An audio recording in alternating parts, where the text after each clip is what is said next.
प्रणाम। सभी को विश्व पर्यावरण दिवस की हार्दिक शुभकामनाएं।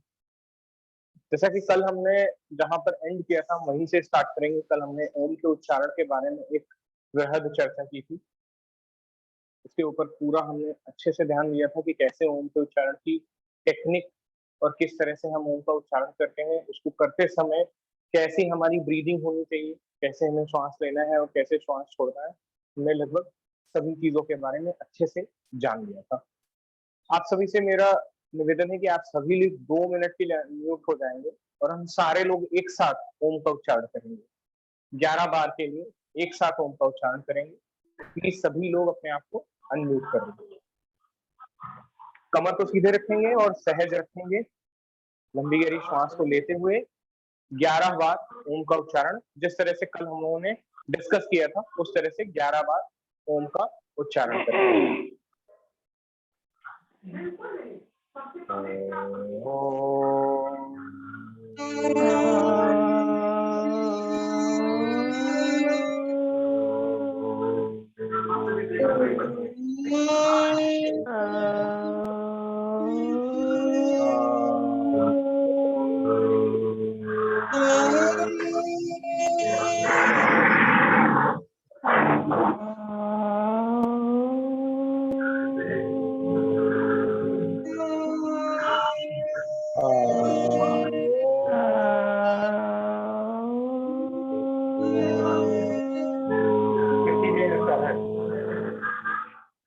आधे घंटे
धीरे से रुक जाएंगे और शिव जी को प्रणाम करेंगे। हमारा योगाभ्यास सफल हो इस चीज की प्रार्थना करेंगे। धीरे से वापस अपने आप को म्यूट कर लें, जिससे कि आपका जो एक्सपीरियंस है इस क्लास का वो और अच्छा हो जाए। कल हम लोगों ने ओम के उच्चारण के बारे में चर्चा की थी। ओम के उच्चारण का अभ्यास कैसे करना चाहिए, किस तरह से करना चाहिए, उसके बेनिफिट क्या होंगे, उन सब चीजों के बारे में हमने कल चर्चा की थी। आज जैसे कि कल हम लोगों ने एक सेगमेंट पर काम किया था, नेक जॉइंट जो है हमारा, उसके ऊपर काम किया था। आज हम आगे जॉइंट्स पर सारे सूक्ष्म व्यायामों का क्या प्रभाव होता है, हर जॉइंट्स के लिए किस तरह से सूक्ष्म व्यायाम किए जाते हैं, उस पर हम थोड़ा सा देखने का प्रयास करेंगे। बिहार स्कूल ऑफ योगा के द्वारा बताए गए जो सूक्ष्म व्यायाम है हम उन पर आज चर्चा करेंगे। तो सबसे पहले नेक के जो सूक्ष्म व्यायाम है एक बार उनको फिर से हम लोग रिपीट कर लेते हैं, एक बार फिर से उन पर ध्यान दे लेते हैं। 3 सूक्ष्म व्यायाम थे नेक के लिए, यौगिक सूक्ष्म व्यायाम। गर्दन को दाएं से बाएं ले जाने के लिए, गर्दन को ऊपर से नीचे की ओर ले जाने के लिए, और फिर रोटेशन करना क्लॉकवाइज और एंटी क्लॉकवाइज। आज हम दूसरा, इसके इससे जो अगला जॉइंट है शोल्डर जॉइंट, आज हम उस पर काम करेंगे। शोल्डर जॉइंट के लिए 2 एक्सरसाइजेस हैं बिहार स्कूल ऑफ योगा का जो सूक्ष्म व्यायाम है उसके हिसाब से। तो सबसे पहला, अपने हथेलियों को अपने घुटनों पर रख दें।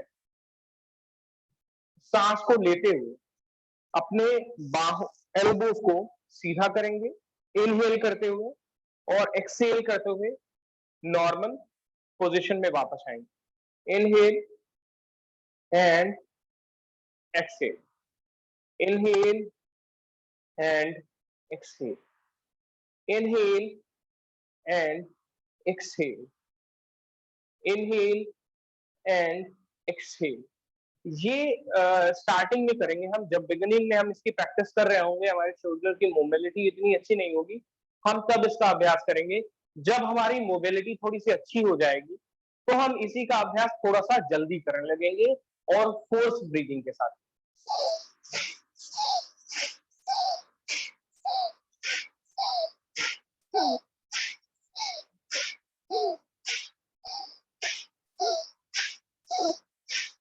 तो इससे हमें दो लाभ होंगे, एक तो हमें फोर्स ब्रीदिंग भस्त्रिका की तरह का एक ब्रीदिंग एक्सरसाइज भी हो जाएगी, और दूसरा हम अपने शोल्डर की मोबिलिटी को और स्ट्रेंथ को और बढ़ा पाएंगे। तो धीरे धीरे हम शोल्डर की मोबिलिटी पर और ज्यादा काम कर पाएंगे। तो ये पहला सूक्ष्म व्यायाम है हमारे कंधे के जोड़ के लिए, शोल्डर ज्वाइंट के लिए। अब इसके बाद में अगला जो सूक्ष्म व्यायाम है वो है कंधे को घुमाना, यानी कि शोल्डर रोटेशन। तो इसके लिए आपको ध्यान से देखना होगा कि कहां पर सांस लेनी है और कहां सांस छोड़नी है। तो सबसे पहले सांस को लेते हुए हम आगे से पीछे की ओर अपने कंधे को गति कराएं। सांस को लेते हुए ऊपर की तरफ हमने कंधे को उठाया। यहाँ पर आप देख रहे होंगे कि ये जो हमारा एल्बो जॉइंट है वो बिल्कुल सीधे हो जाए, इतना हमें ऊपर की तरफ ले जाना है अपने कंधों को, ये बिल्कुल सीधे हो जाए, और हथेली की जो स्थिति है वो बिल्कुल भी बदलनी नहीं चाहिए, वो सेम रहनी चाहिए एज इट इज। इनहेल करते हुए हम ऊपर की ओर जाएंगे और यहां से नीचे आते हुए हम एक्सहेल करेंगे।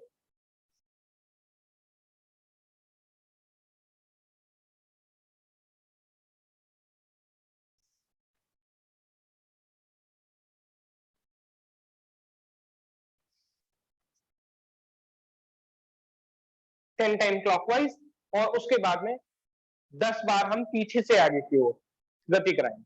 तो सेम पैटर्न रहेगा, इनहेल करते हुए कंधे के ऊपर ले जाएंगे और एक्सहेल करते हुए कंधे को नीचे लाएंगे।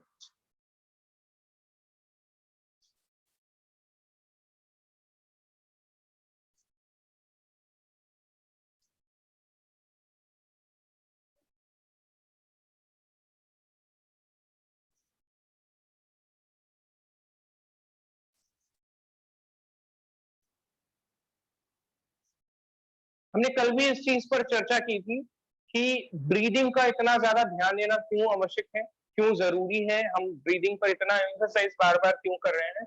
उसका रीजन यही है कि ब्रीदिंग ही एक ऐसी चीज है, और ठहराव, यानी कि जो सूक्ष्म व्यायाम करते समय हमें अपने शरीर पर नियंत्रण रखना है, और जो ब्रीदिंग है, ये दोनों चीजें ही हमें ये बताती है कि what is the difference between exercise and yogic exercises. ये दोनों के बीच में डिफरेंस क्या होता है वो हमें इन दो चीजों से पता चलती है, एक तो ब्रीदिंग पैटर्न, और दूसरा हमारी बॉडी पर हमारा कंट्रोल होना। क्योंकि कंट्रोल बहुत जरूरी है योग में। योग के किसी भी आप अभ्यास को करेंगे तो उसमें नियंत्रण लाना और नियंत्रण होना बहुत जरूरी है। ना आपको बहुत जल्दी करनी है, बहुत ज्यादा जल्दबाजी आपको बिल्कुल भी नहीं करनी है। अब इसके बाद में अगला ज्वाइंट आता है हमारा एल्बो जॉइंट, कोहनी का जोड़।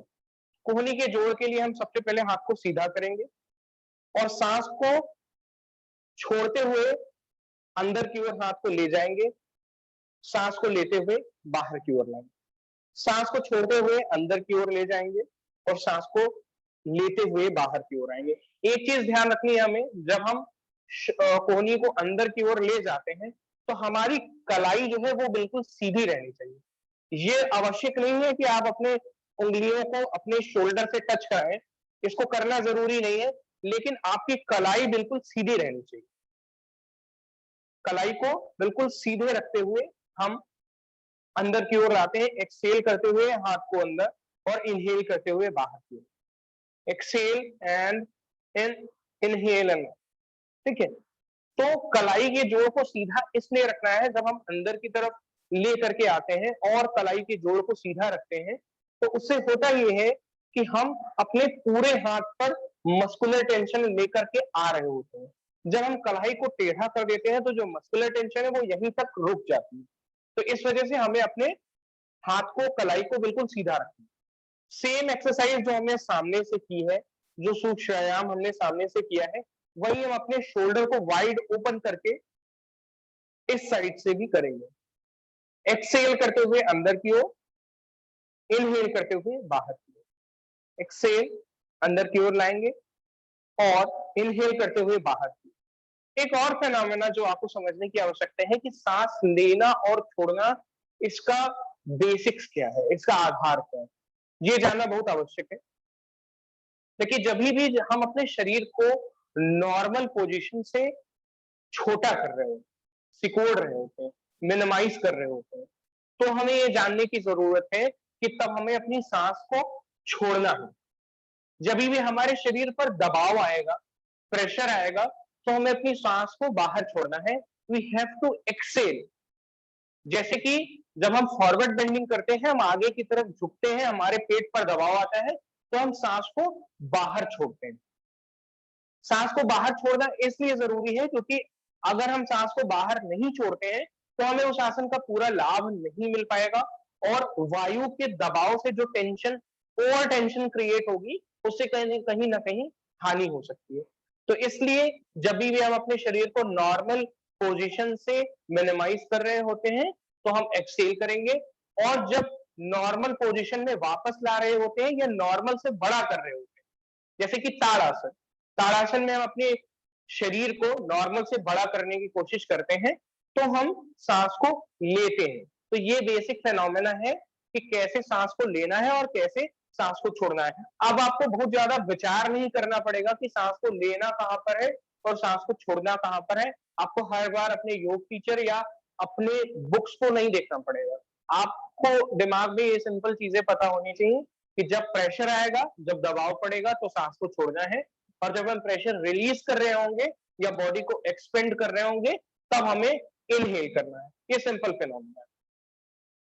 इसके बाद में रिस्ट के हमने ये वाला मूवमेंट कर लिया, अब हमें रोटेशन करना है। अब रिस्ट का रोटेशन किसी बुक में दिया नहीं हुआ, किसी भी किताब में, किसी भी आप योग की किताब को उठा करके देखेंगे तो उसमें रिस्ट का रोटेशन नहीं। तो ये रिस्ट का रोटेशन हम लोग खुद से करते हैं। तो इसके लिए अपने अपने हाथों को ऐसे सीधा कर लेना है। आप चाहें तो मुट्ठी बंद कर सकते हैं और चाहे तो खुली रख सकते हैं।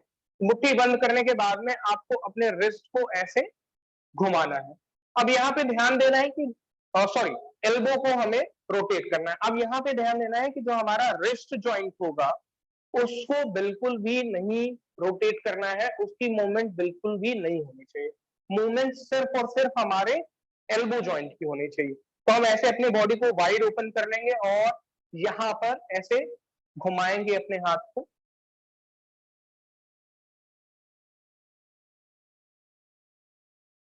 अब यहाँ पर जैसे हम यहाँ पर हैं और हम यहाँ तक आए, हमने इनहेल किया, नीचे गए, एक्सेल, वापस आए, इनहेल, इनहेल, एक्सेल, नीचे गए और इनहेल करते हुए वापस।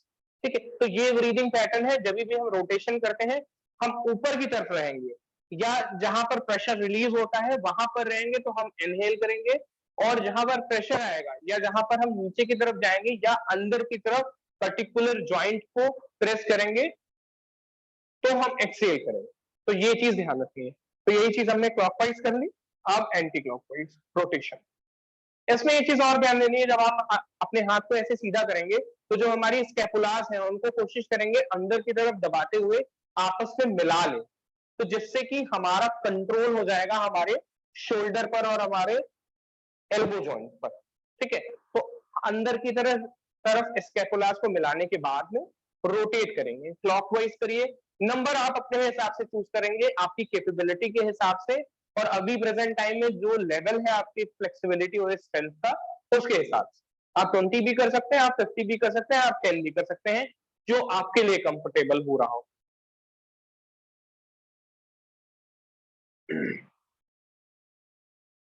अब इसके बाद में बारी आती है हिप ज्वाइंट की।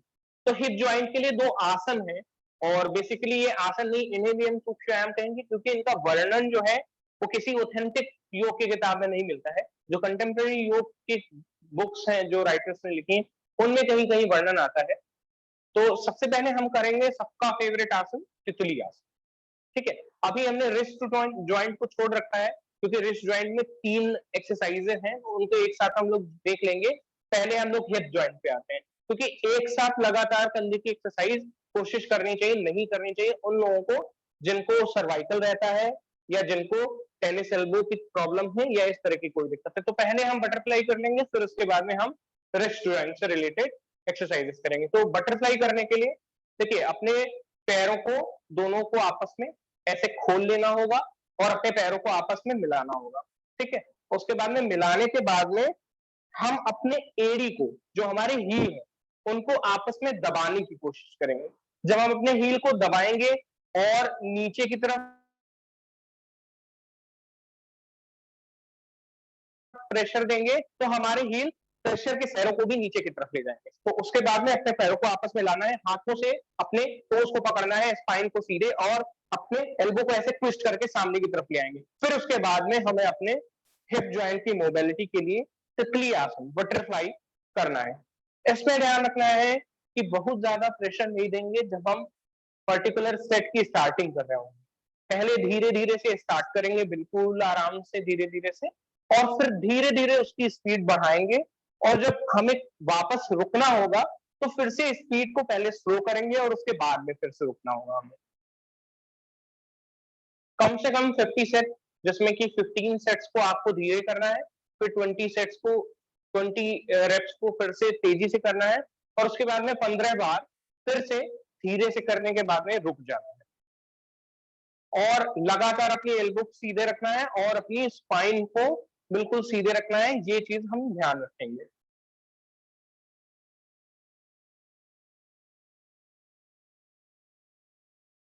अब थोड़ी सी स्पीड को तेज करेंगे, लगातार प्रेशर हम अपने हील पर बनाए रखेंगे, लगातार हील पर प्रेशर बनाए रखेंगे, जिससे कि हमारे पैरों पर हमारा कंट्रोल आएगा। जो हम कहना चाहते हैं, अपने पैरों से जितना फोर्स लगाना चाहते हैं वो लग पाएगा।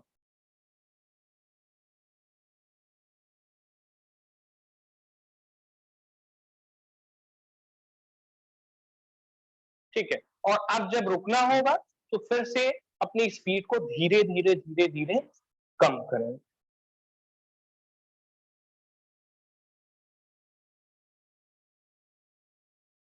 और उसके बाद में वापस सुखासन या पद्मासन या अर्ध पद्मासन की स्थिति में हम वापस आकर के बैठ जाएंगे। जिस भी स्थिति में आपको कंफर्टेबल लगेगा, जो भी स्थिति आपके लिए कंफर्टेबल है, हम उसमें बैठ जाएंगे आसानी से। हिप जॉइंट की ये एक एक्सरसाइज थी। अगला एक और आसन है जिसको हम कहते हैं शिशुपाल आसन। तो शिशुपाल आसन करने के लिए एक पैर को ऐसे खोलेंगे और अर्ध पद्मासन की स्थिति में ही जाना होता है इसमें। अपने टो जॉइंट को अपने एल्बो जॉइंट के पास रख लेंगे, ऐसे कर, इस तरह, और उसके बाद में इस तरह से दूसरे। अब जैसे अगर आपकी फ्लेक्सिबिलिटी ज्यादा है तो आप अपने दोनों हाथों को आपस में मिला सकते हैं और ये ट्विस्ट करना होता है। इसमें आप पैर ऐसे भी कर सकते हैं और पैर को सीधा भी कर सकते हैं, और आपको अपने हिप जॉइंट को ट्विस्ट करना है, अपनी बैक को स्ट्रेट रखें। आप आसन की ज्योमेट्री को समझने की कोशिश कीजिए। कहीं से भी एंगल जो है हमारा टेढ़ा और मेढ़ा नहीं होना चाहिए। बिल्कुल कमर को सीधा रखिए, ये पोर्शन बिल्कुल स्ट्रेट रहेगा, और हम बिल्कुल सर्कुलर मोशन में सही से गति करेंगे। ना हमें अपने पैर को ऐसे नीचे की तरफ ले जाना है और ना ऐसे ऊपर की तरफ। एक स्ट्रेट लाइन में हम मूव कराएंगे अपने हिप जॉइंट को। धीरे से वापस आएंगे और अपने पैर को सीधा कर लेंगे, फिर दूसरे पैर को सेम तरीके से रोटेट कराना है।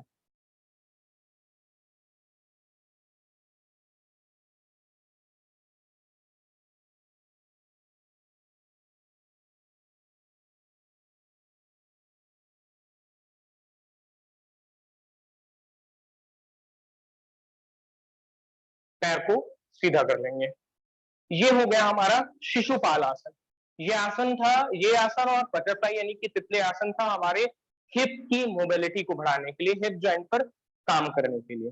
अब इसके बाद में हम वापस से रिस्ट जॉइंट पर आ जाते हैं। पद्मासन, सुखासन या अर्ध पद्मासन, किसी भी स्थिति में हम बैठ जाएंगे आसानी से।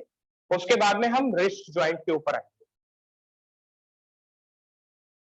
रिस्ट जॉइंट के लिए 3 एक्सरसाइजेस हैं, और ये मिक्सचर है, आप कह सकते हैं, बिहार स्कूल ऑफ योगा के सूक्ष्म व्यायाम का और स्वामी धीरेन्द्र ब्रह्मचारी जी के जो सूक्ष्म व्यायाम है उनका मिश्रण है इसमें। तो सबसे पहले हम हाथ को बिल्कुल सीधा करेंगे, ये बिल्कुल सीधा रखेंगे, अपनी रिस्ट जॉइंट को बिल्कुल सीधा रखेंगे। और देखिए मैं एक तरफ सामने कर रहा हूँ, एक तरफ इस तरफ, जिससे आपको एंगल समझ में आ जाएगा कि हमें किस तरह से करना है एक्सरसाइज को, कैसे अपने कलाई को नीचे और ऊपर की तरफ गति करना है, ये हमें समझ में आ जाएगा। सामने की तरफ हाथ रखा, आपको दोनों हाथ सामने रखते हैं। अब सांस को छोड़ते हुए धीरे से नीचे की ओर जाएंगे, सांस को लेते हुए वापस आएंगे, सांस को छोड़ते हुए नीचे की तरफ, सांस को लेते लेते हुए ऊपर की ओर जाएंगे, सांस को छोड़ते हुए नीचे की ओर, सांस को लेते हुए वापस। इस तरह से सामने से 10 बार ऐसे गति करानी है हमें, ऊपर और नीचे की ओर। फिर हाथ को अपने सीधे कर लेना है और 10 बार inhale and exhale up and down. नीचे जाएंगे तो यू हैव टू एक्सहेल, ऊपर आएंगे then you have to inhale. तो ऐसे 10 टाइम्स सामने की तरफ रखते हुए और 10 टाइम्स ऊपर से नीचे की ओर गति कराएंगे।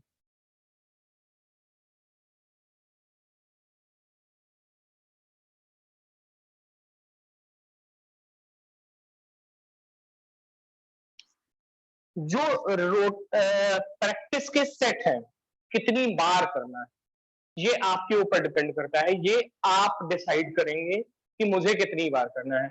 जितना आपकी बॉडी की कैपेबिलिटी हो, जितना आपकी मसल्स आपको अलाउ करें, आप उतनी प्रैक्टिस करिए। और सूक्ष्म व्यायाम जो हम लोग प्रैक्टिस कर रहे हैं, पहली बात तो इनको हर चीज को 50-50 टाइम कर लेना भी कोई कठिन नहीं है, आपके पास समय होना चाहिए।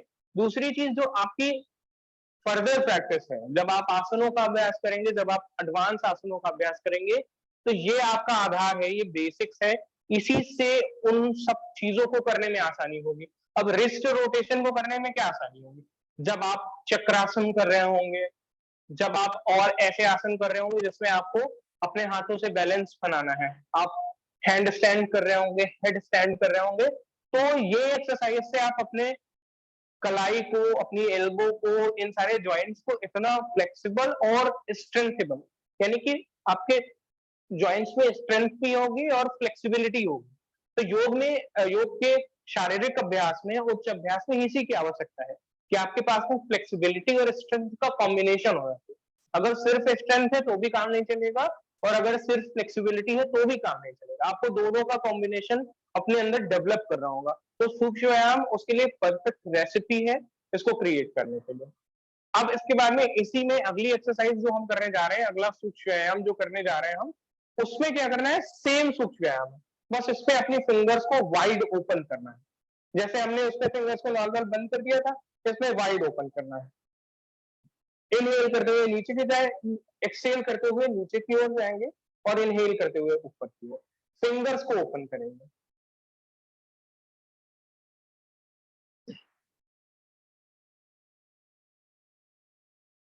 इनहेल कर इनहेल करते हुए ऊपर की ओर और एक्सहेल करते हुए नीचे की ओर लेकर के आएंगे। इसको अभी हम 10 टाइम्स करते हैं, आप जितने बार भी चाहें इसको आसानी से कर सकते हैं, और इसको करने में आपको कोई भी समस्या नहीं होगी। जो लोग योग की पढ़ाई कर रहे हैं, योग के क्षेत्र में कार्य कर रहे हैं, उनको ये जान लेना चाहिए कि ये कर्तव्य शक्ति विकासक क्रिया है स्वामी धीरेन्द्र ब्रह्मचारी के सूक्ष्म व्यायाम के अनुसार, और ये करपृष्ठ शक्ति विकासक क्रिया है। किसी का क्वेश्चन ये भी हो सकता है कि हमने सेम मूवमेंट किया है, तो इसको दो अलग अलग तरीके से करने की क्या जरूरत है, आप क्यों एंटरटेन कर रहे हैं हमें अलग अलग तरीके से करवा करके। देखिए जब हम फिंगर्स को क्लोज करते हैं तो प्रेशर जो है इस एरिया पे आता है, ठीक है, और जब हम फिंगर्स को खोलते हैं तो प्रेशर हमारे पाम वाले एरिया पे आता है। तो दो एक्सरसाइजेस में अलग अलग चीजें करने से हमारे अलग अलग बॉडी के हिस्से पर प्रभाव पड़ रहा है, प्रभाव पड़ता है। तो इस वजह से इसमें थोड़ा थोड़ा डिफरेंस है, मूवमेंट सेम है, लेकिन जो पोस्चर है फिंगर्स का उसमें थोड़ा सा डिफरेंस है, और उसी डिफरेंस से अलग अलग जगह पर प्रेशर पड़ रहा है। तो ये आपको समझने की जरूरत है। अब इसके बाद में अगली जो हम एक्सरसाइज करेंगे वो सेम यही रोटेशन। इसमें क्या करना होगा, अपनी मुट्ठी को बंद कर लेंगे, अंगूठा अंदर की तरफ रहेगा, और हम ऊपर और नीचे की ओर गति कराएंगे। अब जब हम इस तरह से काम करेंगे मुट्ठी को बंद करके, तो हमारे फोर आर्म पे इस हिस्से पर प्रभाव पड़ेगा, इस हिस्से की मसल्स पर काम होगा, क्योंकि जब हम अपनी मुट्ठी को बंद कर लेते हैं तो जो प्रेशर होता है वो फोर आर्म के पास में आ जाता है। तो इसलिए हमें इस तरह से मूवमेंट करनी है। आप इस साइड से भी देख लीजिए, ऊपर और नीचे की ओर ले जाएंगे, इनहेल करते हुए ऊपर, एक्सहेल करते हुए नीचे की ओर।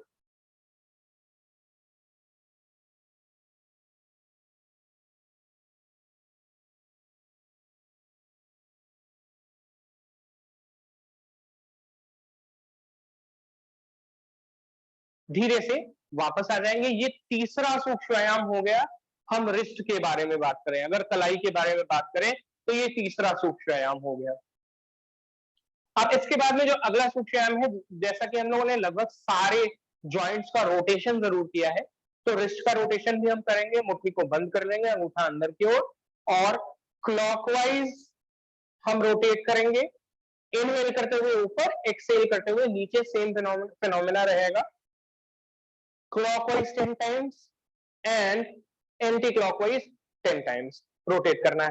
रोटेशन में हमेशा एक चीज दिमाग में रखनी चाहिए, रोटेशन के 4 सेगमेंट होते हैं। आप लेफ्ट की साइड ले जाते हैं अपने पर्टिकुलर जॉइंट को, नीचे की ओर ले जाते हैं, राइट साइड ले जाते हैं और ऊपर की ओर ले जाते हैं। तो आपको करना क्या है इस रोटेशन को और परफेक्टली करने के लिए, कि जब आप ऊपर ले जाते हैं तो आप जितना हो सके अंदर की तरफ प्रेस कीजिए। राइट साइड ले जा रहे हैं, जितना हो सके राइट की तरफ घुमाइए। लेफ्ट साइड ले रहा है, जितना हो सके लेफ्ट की तरफ घुमाइए। और जब नीचे जा रहा होता है तो जितना हो सके नीचे की तरफ प्रेस करना है हमें अपने जॉइंट को। तो ये है फिनोमिना, ये है टेक्निक, कैसे हम अपने रोटेशन को और अच्छा करें। वो चाहे नेक रोटेशन हो, वो चाहे एल्बो रोटेशन हो, रिस्ट रोटेशन हो, जिस भी बॉडी के पार्ट का जॉइंट का रोटेशन हो रहा है, हमें ये चीज अपने दिमाग में रखनी है। रोटेशन हो गया 10 time clockwise, 10 time anti clockwise. तो हम लोगों ने जॉइंट्स कवर किए, नेक जॉइंट, शोल्डर जॉइंट, हमारा एल्बो जॉइंट, रिस्ट जॉइंट और हिप जॉइंट। अब बारी आती है हमारे नी जॉइंट की और टो जॉइंट की। तो नी जॉइंट के लिए हम दंडासन की स्थिति में बैठते हैं। दंडासन की स्थिति में बैठने के लिए दोनों पैरों को सामने की ओर सीधा करना होता है, अपने हाथों को कमर के पास ला करके अपनी स्पाइन को सीधा रखना होता है। आप इस एंगल से देख लेंगे तो आपको ज्यादा ठीक से समझ में आ जाएगा। ये दंडासन की स्थिति है। और हम सबसे पहले नी के लिए जो फ्लेक्सेशन और एडक्शन वाली एक्सरसाइज है उसको करेंगे और उसके बाद में रोटेशन करेंगे। तो स्पाइन को अपनी सीधा कर लेंगे, अपने थाई के नीचे, अपने थाइस के पीछे साइड में हम पीछे की तरफ जाकर के अपने हाथों को ऐसे लॉक कर लेंगे। जितना भी आप आगे से लॉक करेंगे उतना आपकी जो पकड़ होगी वो अच्छे से बन जाएगी। उसके बाद में इनहेल करते हुए हम अपने पैरों को ऊपर लाएंगे, एक्सहेल करते हुए नीचे। इनहेल करते हुए पैरों को ऊपर, एक्सहेल करते हुए नीचे।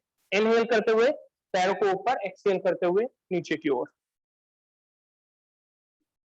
इस तरह से 10 टाइम्स हम इस एक्सरसाइज को करेंगे।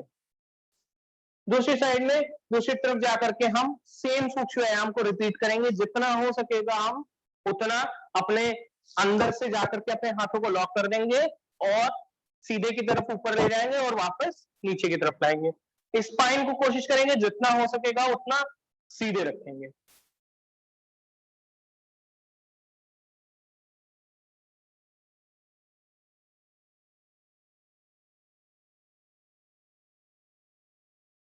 सीधे से वापस आ जाएंगे, दंडासन की स्थिति में अपने पैरों को सीधा करेंगे, कमर को सीधा करेंगे और समकोण की स्थिति में वापस आ जाएंगे।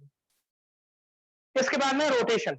अभी हमने एक एक्सरसाइज करी जो नॉर्मल एक्सरसाइज है, अपने जॉइंट्स को सामने से रोटेट करने के लिए, सामने से उनकी गति कराने के लिए। अब हम रोटेशन करेंगे। तो रोटेशन में सेम चीज, हम अपने पैरों को ऐसे अंदर की तरफ, हाथों को अंदर की तरफ लॉक करते हुए पैरों को उठा लेंगे और इस तरह से रोटेशन करना है। Clockwise for 5 times or 10 times, whatever you want, and anti-clockwise 10 times.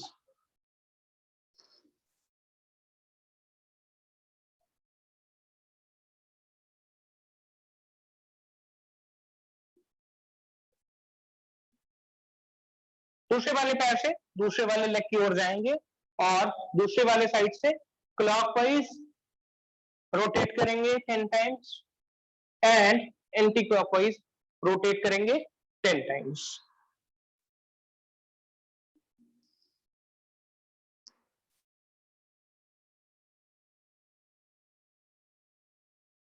उसके बाद में धीरे से वापस आ जाएंगे दंडासन की स्थिति में, और वापस हम सीधे हो जाएंगे, सामने की ओर बैठ जाएंगे। ये हमारे नी जॉइंट के लिए 2 एक्सरसाइजेस थी। एक्सहेल करते हुए अपने नी को नीचे की ओर ले जाना है, इनहेल करते हुए वापस लाना है, और उसके बाद में फिर रोटेशन का फिनोमेना सेम रहेगा जैसे हमने बाकी सारे रोटेशन किए। अब इसके बाद में लास्ट में आता है हमारा टो जॉइंट। टो जॉइंट के लिए कई सारी एक्सरसाइजेस हैं अलग अलग तरीके से, लेकिन हम मेनली 2-3 एक्सरसाइजेस देखते हैं। एक तो टो को आगे और पीछे करना, फिर रोटेट करना। ठीक है, तो हम अपने पैरों को सामने की ओर सीधा लाएंगे, पंजों को आगे और पीछे करना। ये एक सिंपल सा सूक्ष्म व्यायाम है, पंजों को आगे और पीछे करना। इनहेल करते हुए पंजों को आगे ले जाएंगे, एक्सहेल करते हुए पंजों को पीछे की ओर ले जाएंगे। इनहेल और आगे की ओर ले जाना है, एक्सहेल करते हुए पीछे की ओर ले जाना है। उसके बाद में हम रोटेट करेंगे क्लॉकवाइज एंड एंटी क्लॉकवाइज। आप चाहे पैरों को दो जोड़ करके भी कर सकते हैं, जिनकी थाइस थोड़ी सी ज्यादा मोटी है आप थोड़ा सा गैप भी ले सकते हैं स्टार्टिंग में, बिगिनिंग में। क्लॉकवाइज फॉर 10 टाइम्स और 20 times what ever you want, और उसके बाद में एंटी क्लॉकवाइज। ठीक है, ये एक एक्सरसाइज हो गई टो के लिए, आगे और पीछे की तरफ मूवमेंट के लिए, और उसके बाद में क्लॉकवाइज एंटी क्लॉकवाइज रोटेट करने के लिए। अब हम फिंगर्स की बात करें तो फिंगर्स के लिए एक ये मूवमेंट है। एक्सहेल करते हुए हम अपनी फिंगर्स को ऐसे नीचे की तरफ दबाते हैं, इनहेल करते हुए वापस की ओर लेकर के आते हैं। एक्सहेल किया, फिंगर्स को नीचे लेके आए, थोड़ा सा फिंगर्स के को प्रेशर से हमने दबा करके रखा, फोर्स से रोक करके रखा, और फिर धीरे से उन्हें छोड़ दिया वापस से। फिर से एक्सहेल करते हुए वापस अंदर की ओर अपने टोस को दबाते हुए लेकर के गए और वापस छोड़ दिया। एक्सहेल होल्ड करेंगे और इनहेल करते हुए वापस खोल देंगे। इसमें और भी कई तरह से मूवमेंट हम कर सकते हैं अपने पैरों को आगे और पीछे गति कराने वाला। एक पैर आगे जाएगा और दूसरा पैर पीछे की ओर आएगा। उसके बाद में सिर्फ एक पैर को आगे और पीछे करना, सिर्फ एक पैर का रोटेशन करना क्लॉकवाइज और एंटी क्लॉकवाइज, हम ये भी कर सकते हैं। तो इस तरह से कई सारे मूवमेंट हम कर सकते हैं। एक मूवमेंट ये भी होता है कि आप इस तरह से अपने थाइस के ऊपर अपने दूसरे वाले पैर टो जॉइंट को रखें और रोटेट करें। ठीक है, ये भी एक मूवमेंट है। इसमें क्या होता है कि आपको सपोर्ट मिल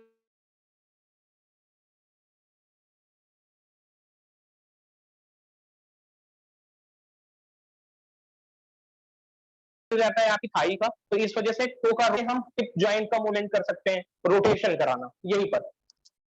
ठीक है, तो रोटेट करा सकते हैं हम आसानी से हिप जॉइंट को अपने। तो ये दूसरा एक मूवमेंट है।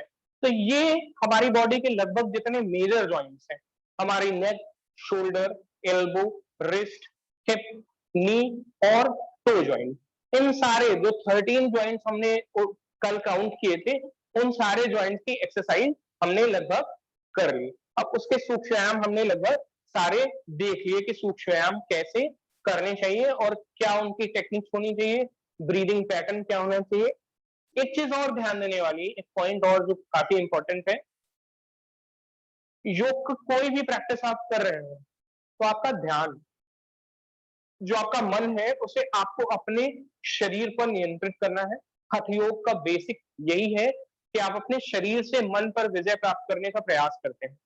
तो आपको क्या करना है, अगर आप अपने रिस्ट को रोटेट कर रहे हैं तो अपनी आंखों को बंद कर लें और सिर्फ अपने रिस्ट के रोटेशन के ऊपर कंसंट्रेट करें। बंद आंखों से अपने रिस्ट को देखने की कोशिश करें कि कौन सी मसल ज्यादा फ्लेक्सिबल है, कौन सी मसल्स पर हमें अभी थोड़ा सा ज्यादा काम करना है, कहां पर आ करके हमारी रिस्ट थोड़ी सी फंस जाती है, रुक जाती है, कहां पर मूवमेंट उतना अच्छा नहीं है। इन सारी चीजों पर आंखें बंद करके ध्यान दीजिए, आंखें बंद करके सूक्ष्म व्यायाम करिए।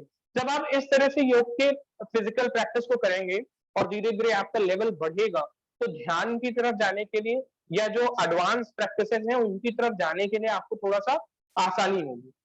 क्योंकि अगर हम देखें, ये भी एक छोटा सा बेसिक ध्यान ही है कि आप अपने बॉडी के पर्टिकुलर ज्वाइंट पर ध्यान दे रहे हैं, पर्टिकुलर ज्वाइंट पर काम कर रहे हैं। एक और पॉइंट ये भी है कि किसी का कहना ये भी हो सकता है कि अगर हम आसन कर रहे हैं तो हम सूक्ष्म व्यायाम क्यों करें? मेरे आसन तो बहुत अच्छे हो जाते हैं, हमें सूक्ष्म व्यायाम करने की ज़रूरत नहीं है। देखिए सूक्ष्म व्यायाम का बेनिफिट ये है कि पहली बात तो कल भी हम लोगों ने डिस्कस किया था कि सूक्ष्म शब्द का जो अर्थ है वो हमारे शरीर के सूक्ष्मतम हिस्सों पर जा करके, यानी कि चाहे वो छोटे से छोटा जॉइंट हो या छोटे से छोटा शरीर का हिस्सा हो, वहां पर जा करके हम काम कर पाते हैं, कार्य कर पाते हैं। आसन जो है वो स्थूल व्यायाम, अगर हम बात करें आसनों की, तो आसन स्थूल शरीर पर काम करते हैं, एज अ होल काम करेंगे। आसन आपके पूरे हाथ पर काम करेगा, सिर्फ और सिर्फ आपके रिस्ट जॉइंट पर या एल्बो जॉइंट पर या सिर्फ आपकी फिंगर्स पर काम नहीं करेगा। तो आसन और सूक्ष्म व्यायाम में बेसिक डिफरेंस ये है। दूसरी चीज कई बार क्या होता है कि जब हमें कुछ दिक्कतें होती हैं, कुछ समस्याएं होती हैं, तो हम आसनों को नहीं कर सकते। अगर आपको फ्रोजन शोल्डर है या आपको टेनिस एल्बो है या आपको गोल्फर्स एल्बो है, तो आप सूक्ष्म व्यायाम ही करने के लिए एलिजिबल हैं, आप आसनों को नहीं कर पाएंगे। अगर आपको इन तीनों में से कोई भी समस्या है, तो इतनी जल्दी आपके लिए आसनों को करना कठिन हो। दूसरी चीज है, अगर आपकी कोई सर्जरी हुई है और सर्जरी होने के बाद में आप बस जस्ट उससे आपने आप उससे थोड़ा-सा उठ करके बाहर आए हैं, तो आप आसन नहीं कर सकते हैं तुरंत से, आपको सूक्ष्म व्यायाम ही करना पड़ेगा। दूसरा, आसन की तैयारी के लिए सूक्ष्म व्यायाम करना बहुत ज़रूरी है।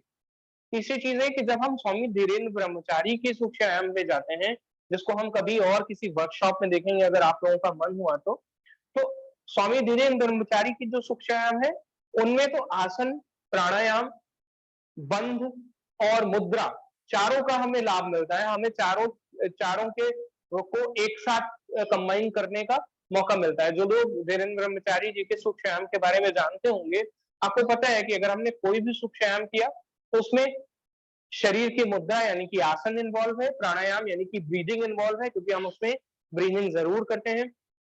तीसरी चीज़ है उसमें बंध भी इन्वॉल्व है क्योंकि कुछ जब हम सूक्ष्म व्यायाम करते हैं तो उसमें हमें जालंधर बंध या उद्यान बंध लगाना होता है। चौथा मुद्रा, यानी कि हस्त मुद्राओं का प्रयोग किया जाता है। हाथों से अलग-अलग मुद्राएँ बनाई जाती हैं, अलग-अलग तरह की मुद्राएँ हम हाथों से बनाते हैं। तो हमें उन सूक्ष्म व्यायाम में आसन, प्राणायाम, बंध और मुद्रा चारों का लाभ मिलता है। तो ये आज की हमारी वर्कशॉप थी जिसका मेन फोकस सूक्ष्म व्यायाम पे था और जो बेसिक सूक्ष्म व्यायाम है, जो बिहार स्कूल ऑफ योगा के सूक्ष्म व्यायाम है, हमारा पूरा फोकस उन पर था। अगर किसी का क्वेश्चन हो कोई भी, तो आप प्लीज बेझिझक पूछ सकते हैं। अभी हम लोगों के पास में लगभग कुछ समय है, तो आप अपने क्वेश्चंस पूछ सकते हैं अगर किसी के भी मन में कोई क्वेश्चन हो तो।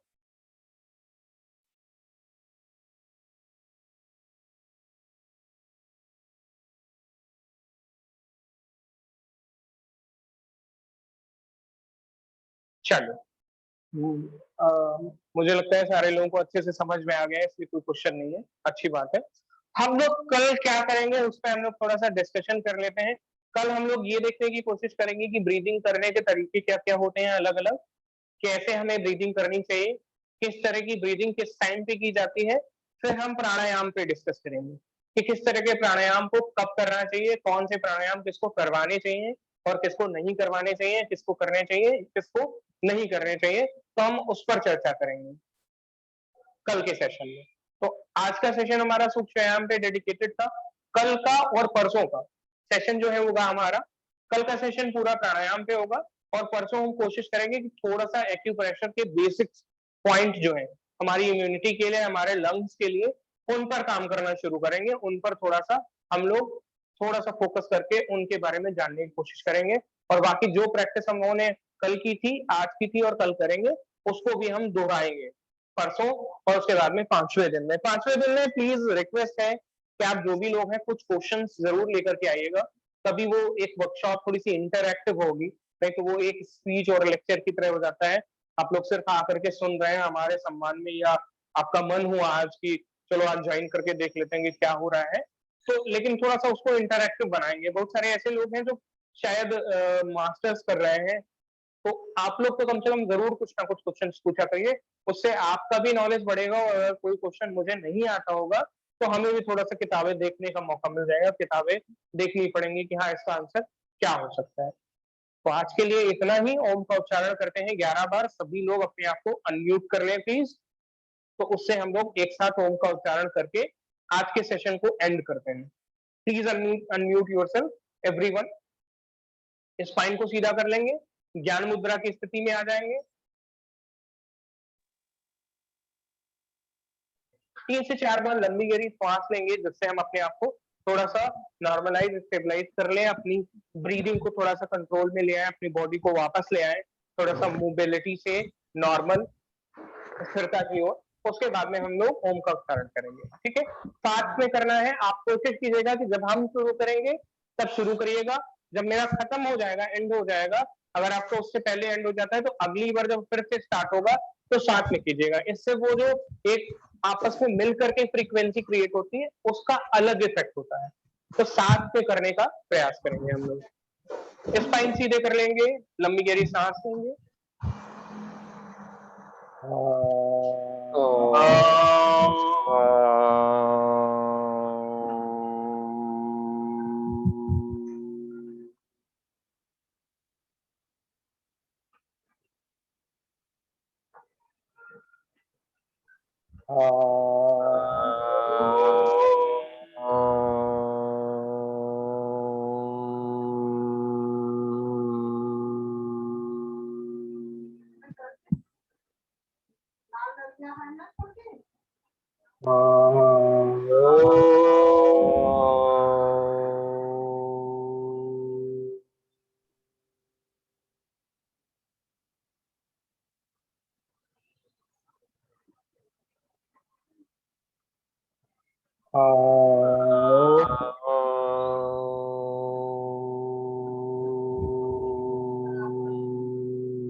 धीरे से वापस आ जाएंगे, अपने हथेलियों को आपस में घर्षण करते हुए 3 बार अपने मुख का प्रक्षालन करेंगे और ईश्वर से प्रार्थना करेंगे कि जो योगाभ्यास हमने किया है उसका पूर्ण लाभ हमारे शरीर, मन और आत्मा को मिले।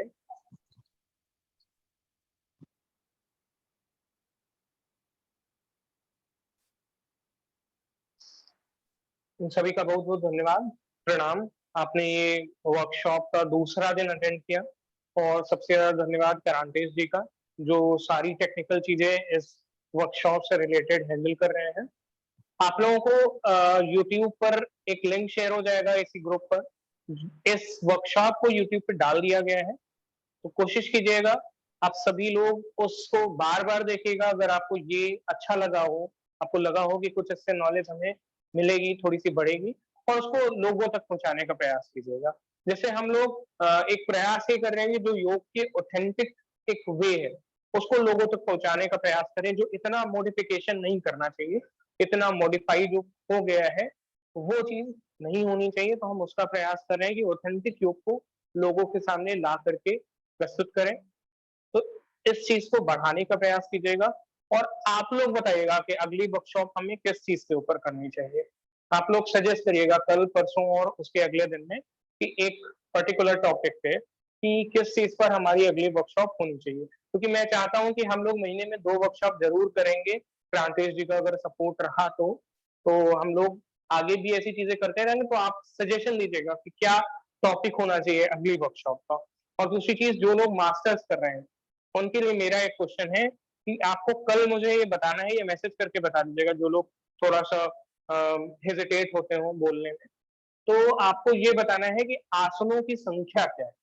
अगर मैं आपसे पूछूं या आपके एग्जाम में ये क्वेश्चन आता है कि आसनों की संख्या बताइए, तो आप उसका क्या जवाब देंगे, ये उत्तर हमें कल आप दीजिएगा। तो कुछ बोलना चाह रहा है शायद। ठीक है, तो ये आप लोगों का होमवर्क है, आप लोगों को ढूंढना है कि आसनों की संख्या क्या है। और बाकी हम लोग कल 8 बजे मिलते हैं। आप लोग का बहुत बहुत धन्यवाद आज के से सेशन में जुड़ने के लिए। और कल हम लोग फिर से मिलते हैं। प्रणाम।